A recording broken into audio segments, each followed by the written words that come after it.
Peace, love, and light to the family. The sun is definitely shining. It's a beautiful day. I hope you're enjoying your day to the fullest. Abundance, love. Wake up every day ready to win, family. Now, I have a gem for you today. I have a gem, a blessing for you today. For my people, like I said, who are going through stress and going through depression. I had a video not too long ago where I told you the churches where they were lacking, where the churches have you thinking that you are sin, you are doomed to hell until you get it right. Well, they got half of that right. Until you realize the powers within you, until you realize that you are the generator, the operator, and destroyer, until you recognize that it's your mind that is going to take you to a different zip code, your mind that's going to put that money in abundance in your pocket, your mind that's going to heal you from whatever illness you think you have. Well, until then, you're going to be bound to this material world. You're going to be stuck on stupid and stuck in the third dimensional realm. As a metaphysician, like I told you, my job, my obligation is to reassure you, just like the man you call Jesus, or we know, Yeshua. I'm a cosmic Christ being. I am here to let the people know that you are greater. I've been through my initiation. I've been through my trials and tribulations, the darkest of the dark, and out that darkness came a light. And now that that light is within me, I have a responsibility to let my people, my brothers and sisters in Christ, know that there is a way out, and that way out is you. So I won't tarry too long on this video. Heaven, it won't probably even be 20 minutes, but I want to leave this jewel for you, and I thank you so much for taking the time out your busy schedule to rock with the minister. Now listen up. In every situation, no matter how challenging you have, let's read that again. In every situation, no matter how challenging, you have the option to pursue the meaning behind the event. Let me read that again. In every situation, no matter how challenging, family, I hope you're listening, no matter what you're going through, you have the option to pursue the meaning behind the event. In some cases, this may simply mean trusting that there must ultimately be a positive reason for what has happened. How many of you have been through something that happened all of a sudden in your life? The electric bill is high, and now it's about to get cut off, or somebody left your life or whatnot where you thought it was solidarity.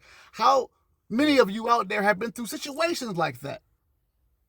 And you have just rushed to panic mode instead of sitting back and giving time to think and giving time to break down the situation. Now listen, I'm going to read this again, and I thank you for your patience. It's going to be a beautiful gem that I leave you with.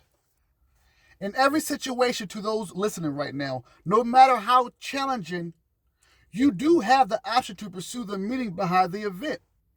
In some cases, this may simply mean trusting that there must ultimately be a positive reason for what has happened, and that when and if the time becomes appropriate, the meaning will be revealed. Now listen, this is hardly an easy response to have in a crisis. We know that, you know that.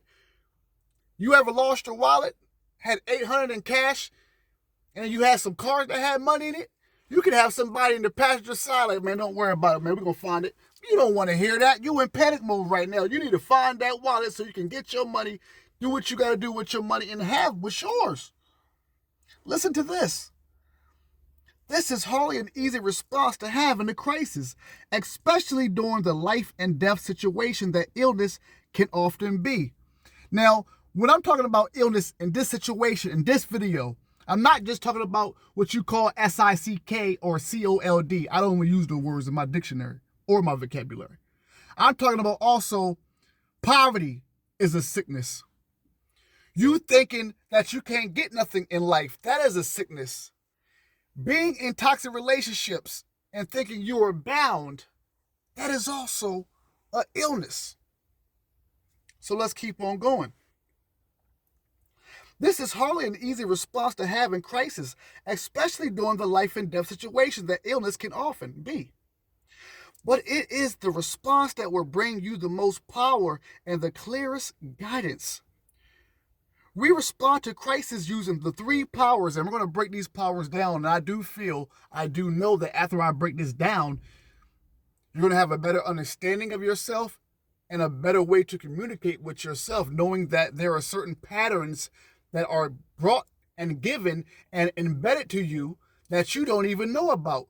You didn't bring those to you. They were already created the moment you came into this flesh. That's why Christ said, let the weak man say he is strong. That's why Christ said, let the weak man say he is strong. That's why Christ said that the carnal mind has no connection to me, nor can it be connected to me. That's what God said. So once you realize that you were born into this world in flesh with already these elemental flaws, you can now realize, you know what, this ain't me. This is a pattern.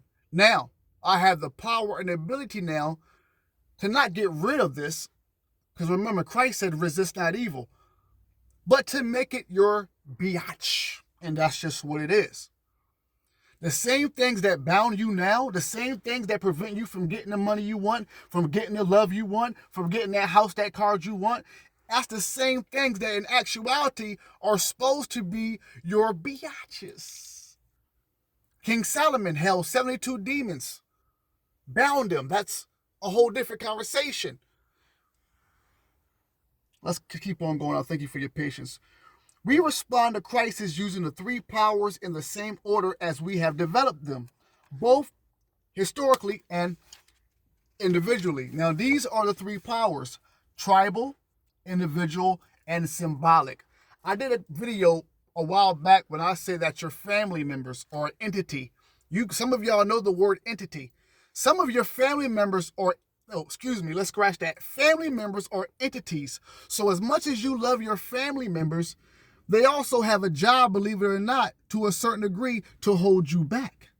Because this is a group energy here. And if you're trying to rise and seek individuality, to know thyself, and now you're trying to separate from that entity, then you better believe it's going to be some issues. What do you mean? What do you mean? Of course it's going to be some issues.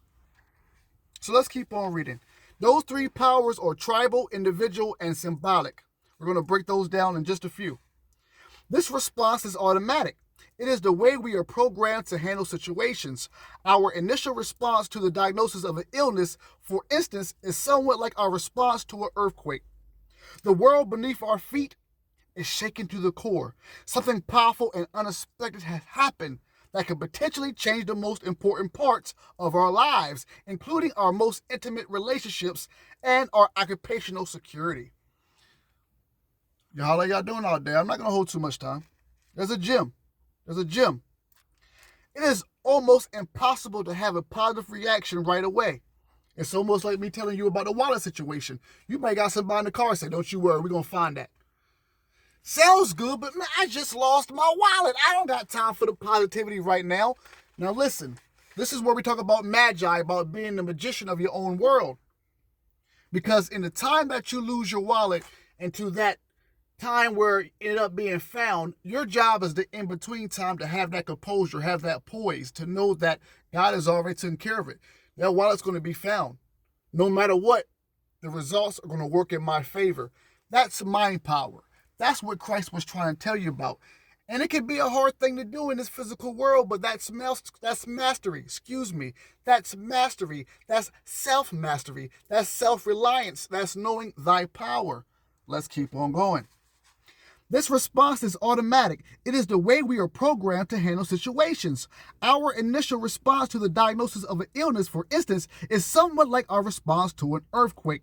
The world beneath our feet is shaken to the core. Something powerful and unexpected has happened that could potentially change the most important parts of our lives, including our most intimate relationships and our occupational security. It is almost impossible to have a positive reaction right away, or to see hope immediately coming over the horizon. And so we react to illness first at the tribal level. Now, some of you should already have a pen and pad, but this is almost like an unexpected presentation, so don't even worry about it. Just keep your ears tuned. And so we react to the illness first at the tribal level, because we need to get a grip on the physical implications of something so potentially threatened.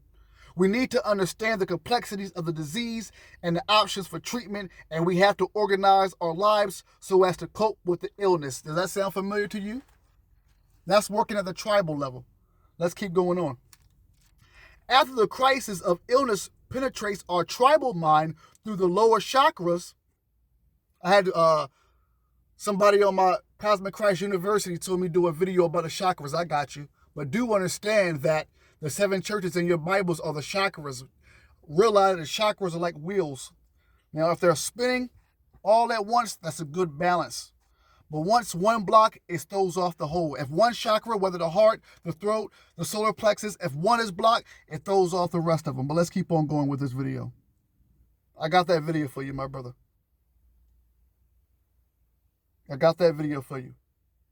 After the crisis of illness penetrates our tribal mind through the lower chakras, it filters up to our individual mind. This is a crucial and terrifying shift because as long as we keep thinking and acting within the tribal mind, our experience will be absorbed and supported by the group. Woo! But when it enters our individual mind, activating our psychological and emotional reactions, we on our own. We are on our own. Let me read that again. After the crisis of illness penetrates our tribal, remember the tribal is the first powers. That's that family entity that I told you about. After the crisis of illness penetrates our tribal mind through the lower chakras, it filters up to our individual mind. This is a crucial and terrifying shift because as long as we keep thinking and acting within the tribal mind, our experience will be absorbed and supported by the group. But when it enters our individual mind, activating our psychological and emotional reactions, we are on our own. No one else can silence the fear that speaks to us at night as we lie in the bed, contemplating what we must face tomorrow. Is that not facts? That is facts. At nighttime, you could be good at daytime, but at nighttime before you lay down and as you lay down, those situations and problems that you didn't deal with throughout your day, if you don't handle it, will seep through your night into your dreams and your astral world. Let's keep on going. Let's get this to 20 minutes. I didn't want it to go 20 minutes, but hey, it's a gem. Yet in the midst of this frightening journey comes the opportunity to move beyond despair and seek an inner dialogue from which can emerge insight and guidance that is transcendent of our physical circumstances. Listen to that word right quick. Transcendent of our physical circumstances. If you had watched my previous videos, I told you that we are in a quantum world. We are multidimensional beings because we are transcending the physical matter, time, space, and matter. We are transcending that. You can call yourself a human being if you want to. I damn sure am not. Now, we told you about the tribal, the individual. Now we're about to speak on the symbolic. Once again, yet in the midst of this frightening journey comes the opportunity to move beyond despair and seek an inner dialogue from which can emerge insight and guidance that is transcendent of our physical circumstances. This is our transition point into the symbolic mind. The 3 stages of the dialogue follows this pattern. Now we're going to do a quick recap so you can understand what the minister has broke down. Now, the tribal is your family. Your family may offer the position that the illness, and I quote, this illness is happening to all of us. How many of you heard this? Your mom had it, your dad had it, so you're going to get it. That's a tribal, that's a family entity. You need to leave that entity. Just because your mama had it, so that means you're going to get it too. Mama had blood pressure, so you're going to get it. Mama had sugar. No. So this is what tribal means. This means your family may offer the position that, and I quote, this illness is happening to all of us and we will battle it together, quote, end quote. Your physician may present data that reveals how other people have responded to treatment and quote. Through it all, the core position is that your illness is a group challenge.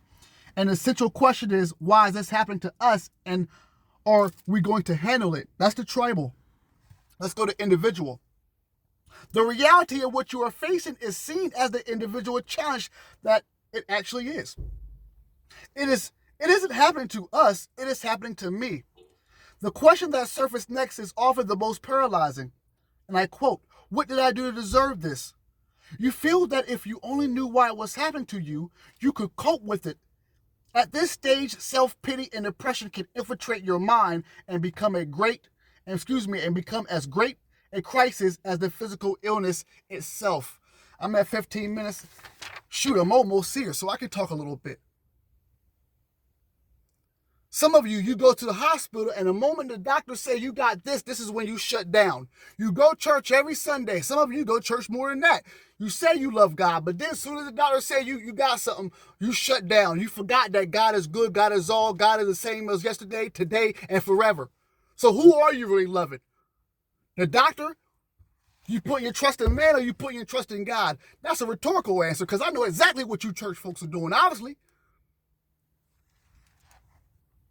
Let's keep on going. The reality of what you are facing is seen as the individual challenge that it actually is. It isn't happening to, quote unquote, us, end quote. It's happening to me, quote unquote. The question that surfaces next is often the most paralyzing. And I quote, what did I do to deserve this, quote, end quote. You feel that if you only knew why it was happening to you, you could cope with it. At this stage, self-pity and depression can infiltrate your mind and become as great a crisis as the physical illness itself. We're almost done. Thank you for your patience. Let's get 4 more minutes out of here. Now, the third one is symbolic. Let's go. There remains one more position that can assist you. More than any physical treatment, the capacity to respond symbolically instead of literally to what is happening. Instead of asking, and I quote, why is this happening to me? The deeper and more authentic question to pursue are, and I quote, why is this happening? What is the meaning of the situation, and how can I best respond to it?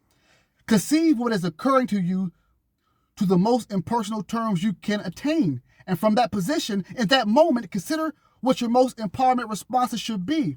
Think of your crisis as happening to someone you don't even know, and ask yourself, how would you advise them? Refer to spiritual teachings that remind you that everything is for a reason, and that having faith and trust in that reason makes the impossible quite possible. Let's keep on going. From this position, you will be receptive. That means be able to receive. You will be receptive to guidance and the clearest level of insight.